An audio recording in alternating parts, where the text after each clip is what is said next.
Welcome, this is Breck Splash here with another video, and this one is for Idw Sonic Issue 53 review.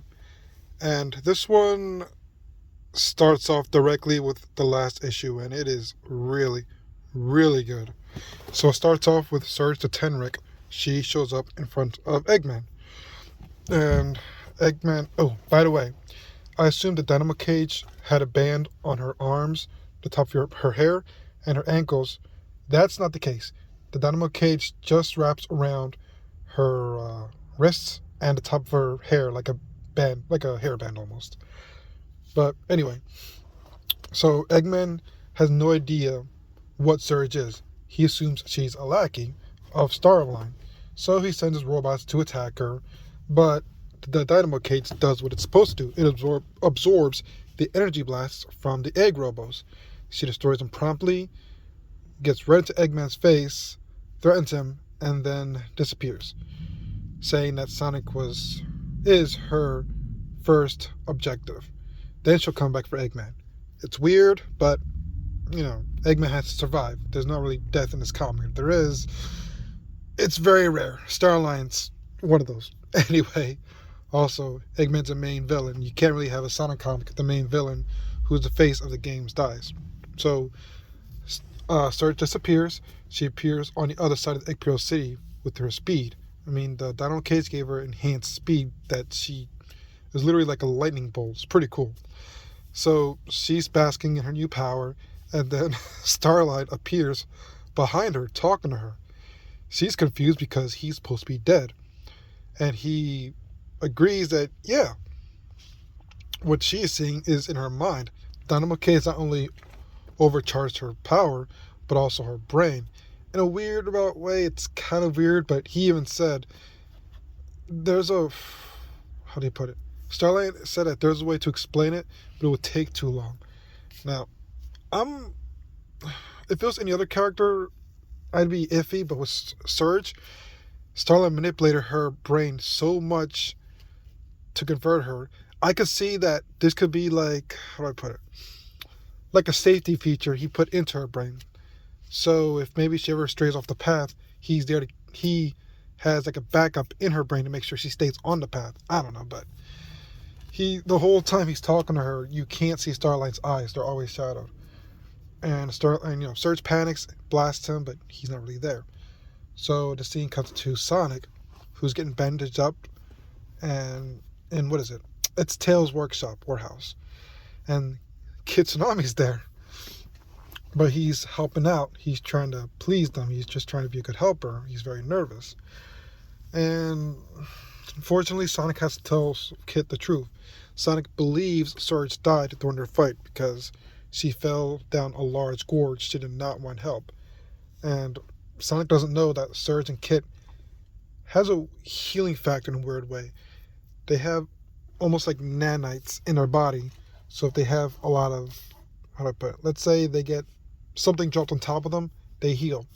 How fine it is, I don't know, but it was enough for Surge to survive the fall. Anywho, so this scene is really good. So when Sonic's explaining gently to Kit that Surge and Starline are gone, you see Kit, the dialogue Sonic is explaining, it's getting blurrier and blurrier, meaning Kit's it's like an echo, or Kit's barely registering what Sonic is saying. It's really good art. Like Adam Bryce Thomas is fantastic artist for IDW Sonic comics. And the scene shifts over to the city. What city is it? I don't remember. But Surge is attacking it with her new power, floating the cars, literally zapping people. And then who shows up but Whisper the Wolf.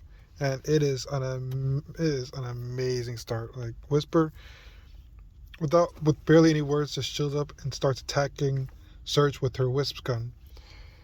Surge wisp gun. But the fight ends as one would expect. Surge has the Dynamo Cage. It can absorb power. Wisp are power. Surge learns this when she allows one of Whisper's blasts to hit her straight in the chest and it does nothing but power up the dynamo cage. That forces Whisper to go on the defensive, but she's trying, but Surge won the fight. She absorbed all but one of the wisps, and surprisingly, I didn't expect this. Whisper takes a tiny metal shiv and literally tries to stab Surge with it. I mean, it's not working though. Surge is too fast. Throws a blue block on top of her, and that leaves Surge the winner. And then who comes but Starline, again appearing as a phantom that only she can see and hear, messing with her, telling her, well, with all this power, you're still sloppy, and she goes ballistic. Then, of course, Sonic shows up because all the commotion got his attention, so he and Tails came to help. Sonic is fighting Surge, while Tails tries to get Whisper to safety, and Kit sees all this in the news that Belle's watching, so he leaves to try to help Sonic. And this was a good comic, a good cliffhanger. Man, these were really good cliffhangers. But yeah, it makes you wonder what's going to happen. Is Kit going to help Sonic or not? And the art is spectacular. The expressions are great. The fight scenes are great. And man, it's such a good comic. But, well, we'll see how this turns out. This is still, I don't know. It felt a little weird because the whole issue 50 pinnacle was Sonic versus Surge and Tails versus Kit. Issue 50 is done. Okay, Kit's with Sonic, but Surge is still trying to fight and gain power. I don't know. I mean, the dynamo cage seems rough. She uses it to absorb power, but it's literally wires connected to a ball behind her. So if you cut off the wires, the dynamo cage is broken, and that's it. That's all you have to do. Just get behind her and cut it. But, yeah. Makes me wonder, how durable is that thing? Because if you're using that dynamo case to fight, it's got to be taking a lot of damage. Especially if she's moving that speed, but no. It was a good comic. I probably should explain, but that wisps can be attached to weapons and be fired like a gun. You could attach a wisp to a wispin, which is like a gun, and use them as bullets. Doesn't hurt them. They just let themselves be used as bullets to help people. Sounds weird, but yeah. Different types of wisps, different weapons. And Whisper had 5. Now she's down to 1. And it is. He's really mad. But yeah, good comic. I would say check it out if you haven't. And if you have read the comic, what do you think of it? Me? I like it. I like all the Sonic comics. They're alright. Some are bad, but in general, I'm still collecting them. Thank you for listening to my little review. Have a good day.